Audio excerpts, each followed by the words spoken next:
Bienvenue, Sport Rue, le magazine qui décrypte toutes les bonnes questions sur le sport universitaire et plus encore. Et pour nous accompagner aujourd'hui, deux invités de marque. Fabrice Janet qui est là, sous vos applaudissements. L'un des plus beaux palmarès de l'escrime française et ingénieur en informatique aujourd'hui, mon cher Fabrice. Bravo et bonjour. Véronique Le Seur, bonjour. Je vais le dire en une fois.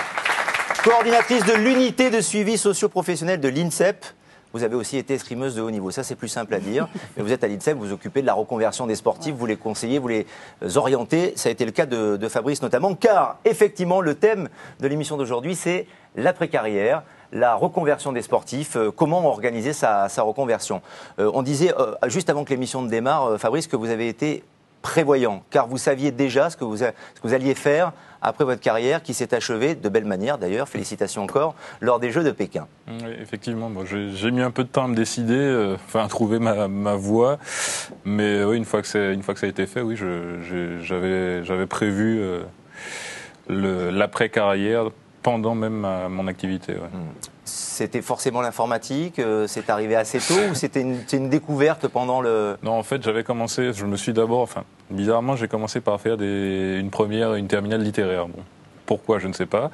Derrière, j'ai enchaîné sur des études de STAPS, ouais. Donc pour me destiner au professorat de sport.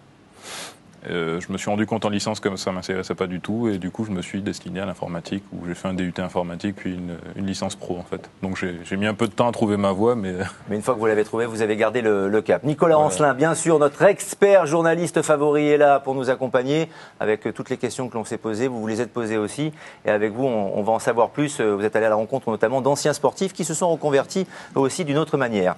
Véronique Le Seur, on a l'impression parfois que les sportifs ont vraiment beaucoup de mal à raccrocher, ce pourquoi ils ne prévoient pas, ils ne pensent pas à l'après.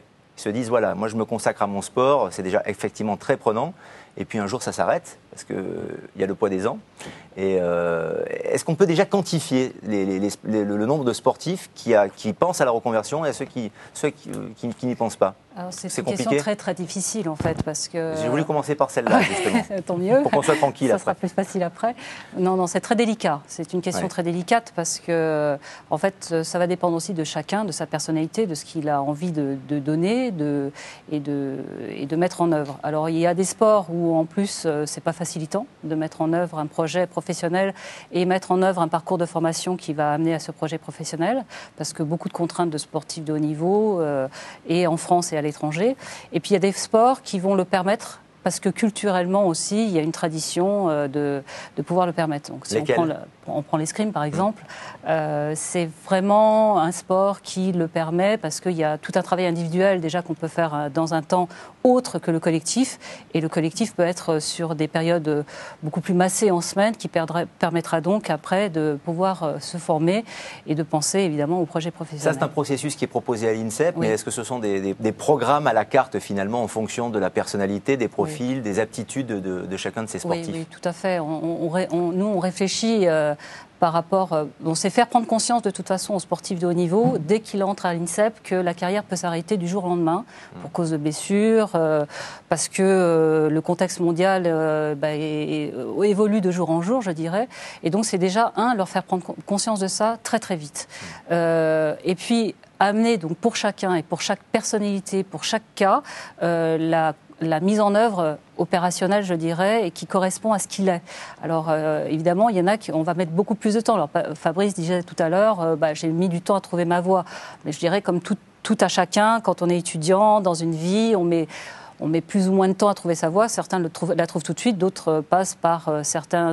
entre guillemets échecs, parce que toute expérience est bonne à prendre, et ensuite trouvent sa voie. Puis il y en a d'autres il faut qu'ils prennent conscience de ce qui va se passer après la carrière de sportif de haut niveau très vite. Donc on va mettre peut-être 2 ans, 3 ans, 4 ans, mais on va les raccrocher. Est-ce que c'est contraignant finalement de chercher sa voie quand on est déjà très préoccupé par sa carrière sportive, qu'on a des compétitions avec tous les risques que ça comporte et les joies aussi? Est-ce que finalement, c'est pas pesant? Est-ce que ça peut pas compromettre une partie de vos résultats sportifs quand on y réfléchit? De toute façon, oui, tout est susceptible d'interférer à un niveau ou à un autre, mais Je pense pas que ce soit, enfin, j'ai pas l'impression non plus que ce soit quelque chose qui puisse réellement faire dévier un sportif de son objectif sportif.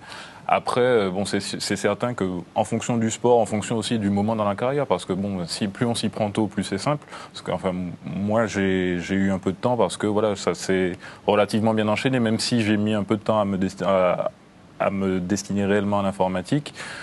Ça s'est fait en s'enchaînant, quoi. J'ai eu mes premières années de STAPS tranquillement, donc j'ai pas pris énormément de retard. Dans d'autres cas, ça peut être un peu plus délicat. Est-ce qu'il y a une catégorie socio-professionnelle ou un secteur d'activité qui intéresse particulièrement les sportifs ou ceux auxquels ils sont destinés? À part le sport, bien sûr, hein, parce qu'on sait qu'à l'INSEP, il y a des filières où pour l'après-carrière, on peut rester dans le domaine du sport. En fait, on se rend compte à l'heure actuelle que beaucoup, c'est très diversifié, en fait. Parce que quand on est à l'INSEP, en fait, on ouvre aussi pas mal l'offre de formation. Alors, pas forcément dans l'INSEP, mais on est en convention avec pratiquement toutes les universités franciliennes, avec des écoles d'ingénieurs, avec des écoles de commerce. Donc, du coup, le sportif de haut niveau se dit, pourquoi pas aller vers tel type d'études. Donc, on en a qui se destinent à des études scientifiques, d'autres à des études commerciales, d'autres à des études de journalisme, etc. etc. Donc, en fait, c'est très, très diversifié. Très, très divers. Et parce que les établissements extérieurs le permettent par l'aménagement. Alors il y a une voie, on va dire royale, en tout cas spontanée, qui semble aux yeux du grand public, en tout cas une voie évidente pour les anciens sportifs, c'est le secteur des médias. Nicolas Ancelin, il y a de nombreux exemples. On devient consultant, on devient commentateur, on devient animateur, on se lance aussi dans la communication, dans l'événementiel. Vous avez un exemple très précis pour illustrer ce propos. Alors on a pris le cas de Vincent Moscato, qui est ancienne forte tête du rugby français, au Stade français puis en équipe de France. Et il s'est orienté vers la notoriété sur les ondes radio, lui qui a connu un peu les paillettes du rugby et du rugby showbiz. Donc on l'a rencontré au sein de la radio, au sein des RMC. Avec ses aptitudes naturelles. Après avoir fait les beaux jours du Stade français et du 15 de France, Vincent Moscato sévit maintenant sur les ondes. Mais comment est-il passé du rectangle vert au studio radio? C'est eux qui m'ont contacté à la radio suite à des interviews, des piges que je faisais quand j'étais joueur de rugby. Donc à partir de là, ils ont voulu essayer ce que ça donnait. Pour Pierre Dorian, qui co-anime le Moscato Show, la reconversion de certains sportifs s'impose comme une évidence. De plus en plus nombreux à nous écouter. Il y a déjà des passerelles pendant la carrière, c'est-à-dire que comme les médias et les sportifs sont en contact tout au long de la carrière des sportifs, et c'est, je pense, assez facile finalement de se reconvertir comme ça. On va faire un premier débat sur le foot et sur l'équipe de France. Mettre du gaz à la radio, donner son avis sur des sujets, s'engager sur des choses, ouais, c'est... Ça m'intéresse, quoi. Aujourd'hui, Vincent Moscato est épanoui, mais il a traversé des périodes de doute. Quand vous commencez à choper 32, 33 ans, vous commencez à vous faire des petites peurs, des peurs d'un niveau de vie qui va sûrement baisser. Tout ça arrive très rapidement, mais vers la fin. Quand vous êtes en pleine carrière, à 25 ans, 30 ans, vous êtes dans l'insouciance et justement souvent pas dans la préparation du lendemain qui pleure souvent. Dans sa nouvelle vie, Vincent Moscato est encore en première ligne. Je suis heureux, je bosse beaucoup, j'ai ma famille, tout va bien pour moi, j'ai traversé la crise, je marche un peu sur l'eau, bon, on verra, hein, peut-être qu'à un moment donné je vais couler. Hein. Avec 2 heures d'émission par jour, Vincent Moscato a réussi sa reconversion. Tous les sportifs n'ont pas